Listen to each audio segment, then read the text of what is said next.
पाठराखीण मालिकेचा आजचा भाग खूपच जास्त जबरदस्त असा आहे. कारण यामध्ये ना आता भाग्याला समजलंय की प्राजक्ताला का पुढे आणलं जात नव्हतं आपल्या लग्नामध्ये, आणि या सगळ्याचा जाब ती विचारताना दिसत आहे. चला तर मग वेळ नको घालवता आपण या भागाला सुरुवात करूया.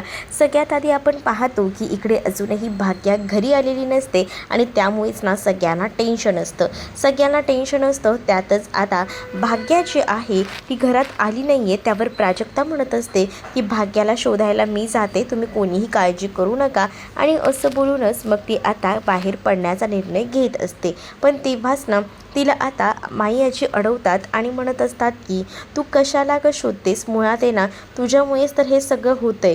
तू नतद्रष्ट आहेस आणि तुझ्यामुळेच ना आपल्या ह्या कुटुंबावर आज काय वेळ आली आहे ना ती आम्ही पाहतोय, असंही आता म्हटलं जात असतं. बिचाऱ्या या गोष्टींना प्राजक्ताला सहन कराव्या लागत असतात.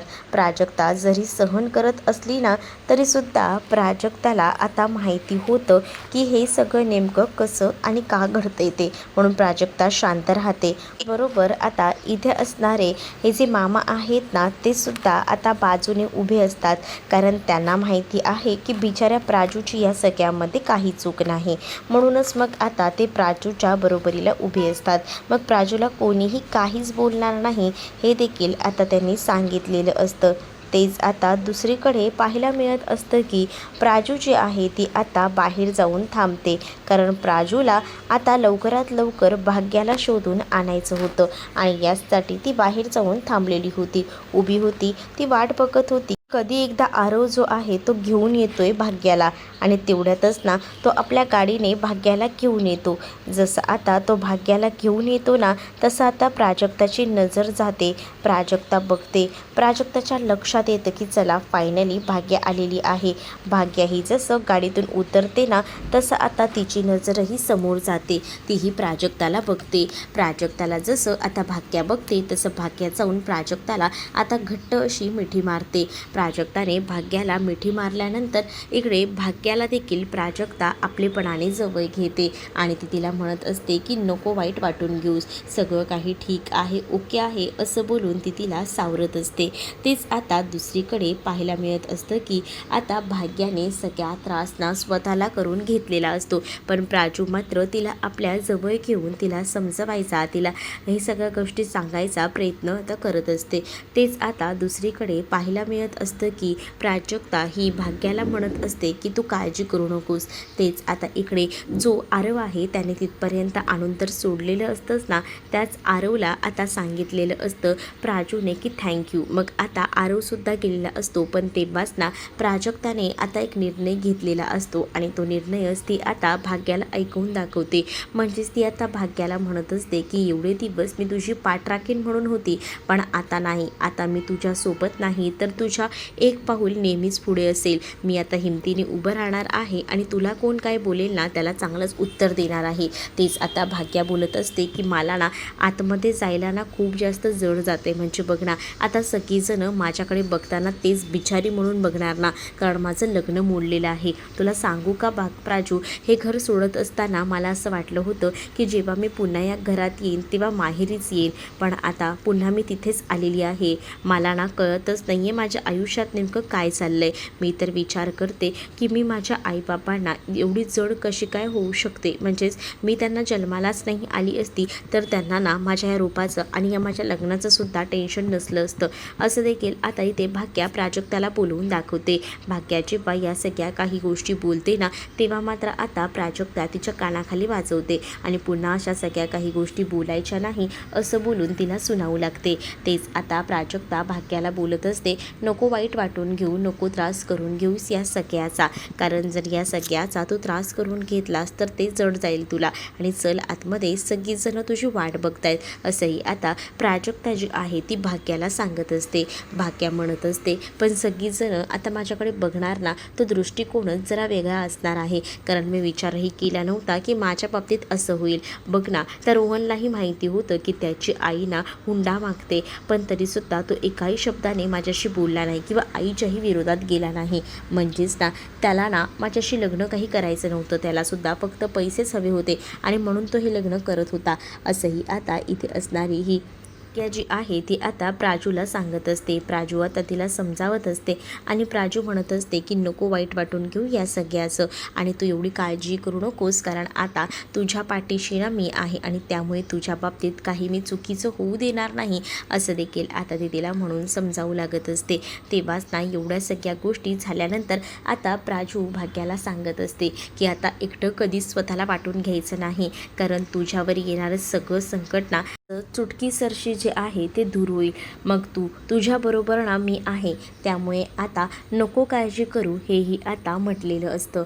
मग तेव्हाच जाऊन ना कुठेतरी भाग्याला सुद्धा बरं वाटतं की आपल्या बाजूने आपली बहीण एकदम खंबीरपणे उभी आहे ह्या गोष्टीचं. आणि म्हणूनच मग आता ती बघत असते आणि तिला आपल्या जवळ लावून घेते. तिला म्हणत असते की आता तुझ्या पाठीशी मी असताना ना असं रडत बसायचं नाही, हिमतीने या सगळ्याला सामोरं जायचं, कारण मला कळतंय की तुला ह्या सगळ्याचा खूप जास्त त्रास झाला आहे. पण या सगळ्या गोष्टींमध्ये जर आपण रडत राहिलो तर कसं होणार आहे मला सांग. आपल्याला ह्या सगळ्यामध्ये ना काही झालं तरी हिमतीने सामोरं जावं लागणार आहे, तेव्हाच आपल्या ह्या सगळ्या काही गोष्टी ज्या आहेत ना त्या सक्सेस होतील, असंही आता म्हटलं जातं. आणि जेव्हा या सगळ्या काही गोष्टी बोलल्या जातात ना तेव्हा मात्र याला कुठे बरं वाटतं की आपल्या बाजूने आपली बहीण खंबीरपणे उभी आहे हे बघूनच. म्हणूनच मग आता ती तिच्याकडे बघतच राहते आणि ती तिला म्हणत असते की आधी मला थोडंसं वाईट वाटत होतं, पण आता नाही. आता प्राजू तू माझ्यासोबत आहेस ना, मला आता रिलॅक्स वाटते.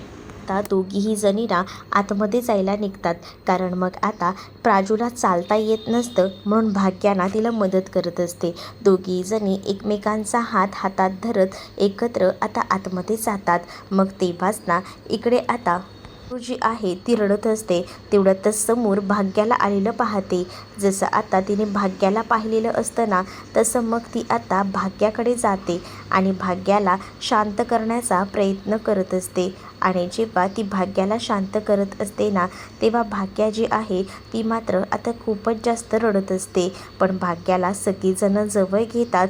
सगळंच कुटुंब अगदीच ना भाग्याच्या समोर उभं असतं, भाग्याच्या पाठीशी असतं. पण एकटीच ना प्राजक्ता हिला वेगळं केलेलं असतं, कारण या सगळ्यांनाच म्हणजे त्यामधल्या चारू माई आजींना असं वाटत होतं की हे लग्न प्राजक्तामुळे मोडले. तर इकडे आता चारू जे आहे ती घराची सगळी आवराआवर करत असते. तेच मामांना कॉल आलेला असतो आणि मामांना कॉल आल्यानंतर समोरचा व्यक्ती आता पैसे मागत असतो. म्हणजेच त्याचं म्हणणं असं असतं की तुमचा कार्यक्रम होऊ अथवा न हो, पण तुम्हाला आम्हाला पैसे तर द्यावे लागणार आहेत. तेच मामा त्याला सांगत असतात की तुम्हाला तर चांगलंच माहिती आहे की माझ्या मुलीने हे लग्न मोडलं. मग लग्न मोडलं म्हणून काय झालं, हा तुमचा लुकआउट आहे, यामध्ये तुम्ही आम्हाला काहीच सांगू शकत नाही. तुम्हाला जेवढं सांगितलं आहे ना तेवढं पार तर पाडावंच लागणार आहे, असंही आता म्हटलं जातं. मग जेव्हा या सगळ्या काही गोष्टी सांगितल्या जातात ना तेव्हा मामांना टेन्शन येत असतं. तेच आता इथे कौस्तुभला भूक लागलेली असते, म्हणून कौस्तुभला आता भूक लागली म्हणून ओरडत असतो. मग आता आजी म्हणत असते की काय रे, एवढ्या सगळ्या ह्याच्यातसुद्धा तुला कशी काय भूक लागू शकते, म्हणजे तुम्हाला जेवण कसं काय जाऊ शकतं. तेच तृप्ती म्हणत असते की बघा ना, एकतर दिवसभर एवढी मेहनत केली, 2-4 दिवस सतत तेच चालू आहे मागे, आणि काय तर मग लग्न पण नाही झालं, त्यामुळे ना असा वैताग आलाय ना या सगळ्याचा, असंही आता इकडे असणारी तृप्ती बोलत असते. तर तृप्तीला तो जेवण बनवायला सांगत असतो, पण तरीसुद्धा ना तृप्ती काही ऐकत नसते. तृप्ती म्हणते की मीही माणूस आहे, मीही दमते, त्यामुळे मी काही बनवणार नाही आहे, असंही आता तिने सांगितलेलं असतं. जेव्हा आता ती ह्या सगळ्या काही गोष्टी सांगते तेव्हा मात्र मग कौस्तुभ म्हणत असतो की बरं ठीक आहे, मी आता एक काम करतो, बाहेरून ऑर्डर करतो, बाहेरून ऑर्डर केलं तर मग बघूया काय ते, असंही आता सांगितलं जातं. मग तेव्हाच ना इकडे आता चारू शांत बसलेली असते. चारूला कशाशी काही घेणं देणं नसतं. तेच आता दारावर एक माणूस आलेला असतो. दारावर एक माणूस आल्याबरोबर मामा आणि त्याचबरोबर सगळेजण चकित होतात की आता हा माणूस कोण आहे. तेच आता सुलक्षणाच्या घरात ना तो माणूस आलेला असतो आणि त्याने येताना ना आता डब्बासुद्धा आणलेला असतो आणि तो डब्बा तो आणून ठेवतो आणि तो म्हणत असतो की हा डब्बा ना सुलक्षणा मॅडमने दिला आहे. मग आता या सगळ्या गोष्टी बघूनच ना प्राजक्ता तर चकित होते. प्राजक्ता म्हणत असते की 2 मिनटं मला आता पटकन ना फोन लावून घेऊ द्या. सुलक्षणाने बरोबर ओळखून येत ना त्या गोष्टी केलेल्या होत्या. मग आता प्राजक्ता बाजूला जाते आणि प्राजक्ताने पटकन ना सुलक्षणाला कॉल केलेला असतो आणि सुलक्षणाला कॉल करून ती आता म्हणत असते की थँक्यू मॅडम, म्हणजे तुम्हाला कसं सगळ्या काही गोष्टी कळतात ना, कधी कधी मला कळत नाही. म्हणजे आम्ही विचारच करत होतो की घरात काहीच नाही आहे, काय करायचं, आणि तेवढ्यातच तुमच्या जेवणाचे डबे आणले. तुम्ही ना कधीही मला सांगा, मी तुमच्या मदतीला धावून येईन. कधी अडचण असेल ना, काही प्रॉब्लेम असेल, मला फक्त हाक मारा, मी तुमच्या मदतीला कायमच असेल. कारण प्राजूचा तो स्वभावच होता, जर आपल्यासाठी कोणीतरी करत असेल तर आपणही समोरच्यासाठी ह्या गोष्टी करू शकतो. ह्या सगळ्या गोष्टी तिला माहिती होत्या आणि म्हणूनच त्याबद्दल ती आता बोलून दाखवत होती. तेच आता दुसरीकडे पाहायला मिळत असतं की प्राजू जे काही बोलत होती तेच तर सुलक्षणाला हवं होतं. म्हणजे सुलक्षणाचा मूळ हेतू तोच होता की प्राजक्ताला मुद्दामून आपल्या बाजूनं करून घ्यायचं आणि मग काय आपण जे सांगू ते प्राजक्ता नक्कीच ऐकेल. या सगळ्या काही गोष्टींना परफेक्टली तिला माहिती होत्या आणि त्याच उपकाराच्या दबावाखाली ती आता दाबायला बघत होती तिला, आणि तेच सगळे प्रयत्न तिचे चालू होते. तेच प्राजक्ताने तिला सांगितलेलं असतं की तुम्हीही मला कधीही सांगा, मी तुमच्या मदतीला येईन धावून. आणि असं बोलून तिने आता फोन ठेवलेला असतो. जसा आता ती फोन ठेवते ना तसं मात्र इथे आता त्या सुलक्षणाच्या समोर अंबिका उभी असते आणि अंबिका आणि सुलक्षणा बोलत असतात. ते सुलक्षणा अंबिकाला म्हणत असते की बघा, म्हणजे ना मी तुम्हाला सांगू का, मी ही प्राजक्तासाठी एवढ्या सगळ्या काही गोष्टी ना का करते, ह्याचंही एक कारण आहे. कारण आहे ना, मला तिला उपकाराच्या ओझ्याखाली दाबून टाकायचं आहे. मलाही माहिती ती मुलगी कशी आहे ती आता कोणत्याही परिस्थितीत ना मी काही बोलले ना तरीसुद्धा करायला तयार होईल, अशी ती मुलगी आहे. आणि म्हणूनच अशा उपकारांच्या दबावाखाली तिला दाबून टाकलं ना मग तिला आपल्या गोष्टी ऐकाव्याच लागतील, हेही सुलक्षणा म्हणत असते. तेच दुसरीकडे जेव्हा ह्या सगळ्या गोष्टी जेव्हा सुलक्षणाला सांगायच्या असतात, अंबिका आता म्हणत असते की तुम्ही बोलताय ते सगळं ठीक आहे, पण या सगळ्यासाठी अलोकही तयार व्हायला हवा ना, मग अलोक का तयार होणार नाही, असं सुलक्षणा म्हणत असते. तेच अंबिका तो घडलेला प्रसंग सांगते. अंबिका आता म्हणत असते की तुम्ही म्हणताय त्या सगळ्या गोष्टी ठीक आहेत, पण मला काय म्हणायचं आहे माहिती आहे का, मला आज स्वतः जो अलोक आहे तो सांगत होता की या प्राजक्ताला या घरी यायचं बंद करायचं. म्हणजेच त्याचा राग ना प्राजक्तावर खूप जास्त आहे. त्यांनी मला सरळ सांगितलं आहे की प्राजक्ताला समर आणि समायराचा क्लास घेण्यासाठी सुद्धा बोलवायचं नाही. तू तुझ्या सुनेला सांगून ठेव की इथे ती दिसायला नको, असंही काहीसं मला त्यांनी सांगितलं आहे. या सगळ्या काही गोष्टी जेव्हा आता सुलक्षणाला अंबिकाकडून कळतात ना तेव्हा मात्र आता खूप मोठा धक्काच ना इथे असणाऱ्या या सुलक्षणाला बसलेला असतो. कारण सुलक्षणाने कधीच विचारही केला नव्हता की तिच्या बाबतीत हे सगळं होत असेल. तेच दुसरीकडे अलोक आरव कॅरम खेळत असतात. तेच आता यायला ना उशीर झालेला असतो तुला. तेच आता तो वेगवेगळ्या विषयावर बोलत असतो. तेच आता तो खरं तर बोलत असतो की मी आलो असतो यार वेळेवर, पण ते प्राजक्ताची बहीण नाही का भाग्या, तिचं लग्न मोडलं हुंडामुळे. आणि मग आता इकडे एवढा आक्रमक आवाज होतो ना, कारण आलोक ना चिडलेला असतो. आलोकला त्या प्राजक्ताचं नावही ना जराही सहन होत नसतं आणि म्हणूनच मग तो खूप जास्त वैतागलेला असतो. अक्षरशः घर आता डोक्यावर घेतलेलंच असतं त्याने. आणि मग आता एवढा तो वैतागलेला असतो ना की तो म्हणत असतो की काय सतत सतत तेच तेच तेच तेच लावलं आहे तुम्ही लोकांनी, दुसरं तुम्हाला काही सुचतच नाही आहे का? का त्या प्राजक्ताला इतकं महत्त्व देत आहे का आणि कशासाठी? आणि तू सुद्धा त्या भाग्याचं लग्न झालेलं असताना त्या भाग्याचा नाद का सोडत नाही आहेस? ते बस कर आता, बुरे झालं, असं बोलून तो आता आक्रोश करत असतो. आणि जेव्हा तो एवढ्या जोरजोरात बोलत असतो ना तेव्हा मात्र आता इकडे पाहायला मिळत असतं की जी प्राजू आहे तिने ना आता मस्त ताट वगैरे वाढलेलं असतं आणि ते ताट वाढून ना ती रूममध्ये येते आणि तिला माहिती असतं की भाग्या काही झालं ना तरीसुद्धा जेवणार नाही आहे. आणि मुद्दामूनच ना म्हणूनच ती आता म्हणत असते काय मग भाग्या आज जेवणार आहे का? म्हणजे तुला सांगू का कसलं भारी जेवण आहे बघ. अरे या सुलक्षणा काकूंना कसं काय माहिती की तुलासुद्धा आवडतात ते गुलाबजाम, ते बघ ना त्यांनी स्वीटमध्ये गुलाबजाम पाठवले आहेत. मग तेव्हाच भाग्या म्हणते लग्नामध्ये गुलाबजाम होते ना हे त्यांना कळलं असेल, म्हणून त्यांनी लक्षात घेतलं असेल की मला ते आवडतात, म्हणूनच त्यांनी पाठवले असतील. मग आता ह्या सगळ्या काही गोष्टी झाल्यानंतर ती म्हणत असते पण आजचं जेवण तर मला एकदम भारी वाटतंय, पण काय बाबा तू जेवणार नाही आहेस ना? प्राजक्ताला आता भाग्या सांगत असते की मला नको आहे जेवण, मला भूक नाही आहे. मग आता प्राजक्ताही तिची मजा घेत असते, म्हणते की ठीक आहे, मी काय बाबा आता तुला फोर्स करणार नाही, तुला नको असेल तर नको जेवू, पण मी काही उपाशी राहणार नाही आहे. एवढं चांगलं जेवण असताना कोण उपाशी राहील बाबा? बापरे पनीरची भाजी केवढी भारी बनवली आहे. आणि त्यानंतर आता भाग्या ना प्राजक्ताकडे बघत असते असते. तिला ना आता सहनच होत नसतं. मग ती तोंड फिरवून बसते, पण प्राजक्ताचं तोंड थोडी शांत राहते. प्राजक्ताने आता म्हटलेलं असतं की वाव, कसली पनीरची भाजी झाली, गुलाबजाम तर एक नंबर झाला यार, खरंच ना किती भारी जेवण बनवलं आहे. आणि हे हे डाळ भात वाव, म्हणजे त्याच्यावर ते सगळं तूप वगैरे टाकायचं, मस्त वरण होरपायचं, असं काहीसं आता ती बोलत असते. जेव्हा ती या सगळ्या काही गोष्टी बोलत असते ना, तेव्हा मात्र आता भाग्याला ते जेवण खावंसं वाटत असतं. पण आता प्राजू बसली, मग कसं खाणार ना. आणि तिला तर तिने आधी सांगितलं आहे की मला जेवण नको आहे, म्हणून मग तीही आता थोडं का होईना शांत असते. मग तेव्हाच ती म्हणते की बाबा जाऊ दे, कोणाला तरी जेवण नको आहे म्हणून काय झालं, मग मी थोडी जेवायची राहणार आहे. पण प्राजक्ताला कळत असतं की आपण एवढं जेवणाबद्दल बोलतोय म्हटल्यावर भाग्याला जेवण हवं आहे. मग आता प्राजक्ता म्हणत असते की अरे हे काय, मी तर पाणीच आणायला विसरले, थांबा पटकन मी पाणी घेऊन येते. आणि असं बोलून ना ती आता पाण्याचा ग्लास म्हणून आणायचा आहे असं करून तिकडनं आता बाहेर पडते. जेव्हा आता ती तिकडनं जाते ना, तेव्हा मात्र आता भाग्याचं बरोबर लक्ष असतं की प्राजू गेली आहे का उठून. जसं आता तिला दिसतं की प्राजू उठून गेली आहे, मग ती आता ते जेवण जे आहे ते आपल्या हातात घेते आणि पटकन खायला सुरुवात करते. म्हणजे तिचं आता म्हणणं हे असतं की मी त्या रोहनसाठी का उपवास करू, सकाळपासून तर मी उपाशीच आहे, मग आता का मी अशीच उपाशी राहू, नाही मला खायला हवं. आणि असं बोलून ती आता खायला सुरुवात करते. आणि जशी ती आता खायला सुरुवात करते ना, तेच आता प्राजू ना तिला बाहेरून बघत असते. प्राजूला तर आनंद होत असतो.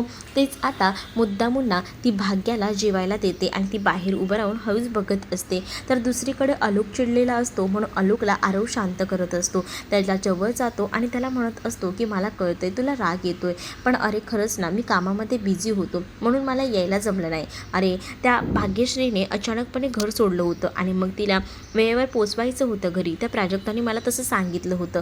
पुन्हा एकदा आलोक आरववर चिडतो आणि मी तुला 10 वेळा सांगितले त्यांच्या विषयावर बोलू नको, म्हणजे तू त्यांच्यासाठी वेळ काढू शकतोस, तिकडे जाऊ शकतोस, तुला एवढं पण माहिती होतं की तू मला कॅरम खेळायचा टाईम सांगून ठेवला होतास, तरीसुद्धा मी तुझी वाट बघत होतो, पण वेळेवर काही तू आला नाही. प्रत्येकाला प्रत्येकाची कामं महत्त्वाची असतात, मग तुम्ही मला का सांगून ठेवता, मुळात मला तेच कळत नाही. तुम्ही लोक ना मला कोणत्याही गोष्टी सांगूच नका आणि मी तुमच्या कोणत्याही गोष्टी ऐकणारसुद्धा नाही आहे, असंही आता म्हटलं जात असतं. आता आलोक चिडलेला असतो. आरव त्याला समजवायचा प्रयत्न करत असतो, पण आरवचं आता आलोक ऐकत नाही. आता सरळ म्हणतो की तू जर ठरवलंच आहेस ना, तर मला ना तुझ्याशी बोलायचं नाही आहे आणि तुला असं बोलून तो आता त्याला रूमच्या बाहेर काढतो. आरव आलोकचं दार वाजवत असतो, पण काही केल्या आता आलोक जो आहे तो दार उघडत नाही. आलोक दार उघडत नसतो ना, मग आता खूपच जास्त टेन्शन जे काही आहे ते आता इकडे असणाऱ्या आरवला येत असतं, कारण आरवला बाहेरचं त्यांनी काढलेलं असतं. तेच दुसरीकडे आता प्राजक्ता आलेली असते आणि प्राजक्ता म्हणते काय मग जेवण आवडलं ना, तर भाग्या म्हणत असते की हो आवडलं ना जेवण. मीही विचार केला की कशासाठी मी उपाशी राहायचं ना, त्यांच्यासाठी, म्हणजे त्यांच्यामुळे माझं लग्न मोडलं आहे आणि त्याच लोकांसाठी मी उपाशी राहायचं नाही, म्हणूनच मी खायला बसली आहे, असंही आता ती बोलत असते. तेच आता दुसरीकडे पाहायला मिळत असतं की इकडे आता जी भाग्य आहे ती म्हणत असते की काय झालं होतं नेमकं आणि तू अचानकपणे लग्नामध्ये कशी काय आली. तेव्हाच ना प्राजक्ता म्हणत असते की मला ना खरंच मी तुला सांगते, मला एक कॉल आला होता आणि मला त्या कॉलमध्ये सांगितलं की तुला ना खरं तर ना मदतीची गरज आहे, म्हणजेच ना रोहनच्या आई पैशांची मागणी करते हुंड्यासाठी. आणि मग मी विचार केला की माझ्याकडे जर पैसे आहेत तर माझ्या बहिणीचं भाग्याचं लग्न का नको होऊ देऊ, म्हणूनच मी कोणताही मागचा पुढचा विचार न करता थेट बँकेत गेले आणि बँकेतनं पैसे काढून तुझ्यापर्यंत येऊन पोचले. आणि मला तुझं लग्न नव्हतं मोडायचं, उलट मी विचार केला होता की सगळं काही व्यवस्थित होईल पैसे दिल्यावर, पण नंतर हे सगळं असं झालं. मग हे सगळ्या गोष्टी ना जेव्हा आता भाग्या प्राजूकडनं ऐकते, तेव्हा मात्र आता भाग्याना या सगळ्याचा विचार करत असते की हे नेमकं काय चाललंय. म्हणजेच ना भाग्याला त्या गोष्टीसुद्धा आठवतात, म्हणजेच भाग्याला ह्या गोष्टी आठवतात की रोहनची आई लग्नामध्ये बोलत होती की तुम्ही आमच्यापासून लपवून ठेवलं की तुम्हाला अजून एक मुलगी आहे, म्हणजेच त्याची बहीण आहे, या गोष्टी तुम्ही आमच्यापासून लपवून ठेवल्या का, हे सगळं काही केलं असं विचारून ती चारूला जाब विचारत होती. या सगळ्या काही गोष्टी ज्या आहेत त्या आता आठवू लागलेल्या असतात आणि जेव्हा या सगळ्या काही गोष्टी आठवतात ना, तेव्हा मात्र प्राजक्ता जी आहे ती भाग्याशी बोलायचा प्रयत्न करत असते. भाग्याला म्हणत असते की भाग्या बोल ना, काय झालं. पण भाग्याच्या तोंडात ना एकही शब्द बाहेर पडत नसतो. भाग्या म्हणत असते की आता मला जे काही बोलायचं आहे ना ते मी सगळ्यांसमोर बोलेन. ते जेवून वगैरे झाल्यानंतर आता भाग्या बाहेर जाते आणि भाग्या आता सगळ्यांना जाब विचारत म्हणत असते की मला एक गोष्ट सांगा की मला हे ऐकायचं आहे तुमच्या सगळ्यांकडनं की प्राजक्ता माझ्या लग्नामध्येच किंवा लग्नाच्या कोणत्याही कार्यक्रमात ती नसायची. मग त्याचं मुख्य कारण काय आहे ते मला सांगा. तेव्हाच ना चारूला नाईलाजास्तव का होईना सगळ्या काही गोष्टी ज्या आहेत ना त्या सांगाव्याच लागत असतात. मग चारू आता म्हणत असते खरं तर भाग्या मी तुला एक गोष्ट सांगते, प्राजू या सगळ्यापासून लांब होती त्याचं एकमेव कारण मी आहे. म्हणजे मीच तिला सांगितलं होतं की ह्या सगळ्यापासून तू लांब राहायचं, तसं मी तिला वचन दिलं होतं म्हणून प्राजू या सगळ्यापासून लांब होती. ते जाता जेव्हा भाग्याला हे कळतं तेव्हा भाग्याने आता एक निर्णय घेतलेला असतो आणि तो सगळा निर्णय ती सगळ्या घरातल्यांना सांगते आणि तिचा निर्णय ऐकून सगळ्यांना धक्का बसतो. आता तिने सगळ्या घरातल्यांना सांगितलेलं असतं की काही झालं तरीसुद्धा मी आता लग्न करणार नाही आणि कोणीही माझ्या लग्नाचा विषय पुन्हा घरात काढायचा नाही. कारण तिला असं वाटत असतं की आपल्यामुळे आपल्या बहिणीला किती काय काय सहन करावं लागते. म्हणूनच तिने आता हे सगळं बोलून दाखवलेलं असतं. तर तुम्हाला हा भाग कसा वाटला हे कमेंटमध्ये मला नक्कीच सांगा. अशाच अपडेट्ससाठी आपल्या चॅनलला सबस्क्राईब नक्कीच करा. चला तर मग भेटूया पुढच्या भागामध्ये. तोपर्यंत टाटा बाय. व्हिडिओ आवडला असेल तर लाईक करायला विसरू नका.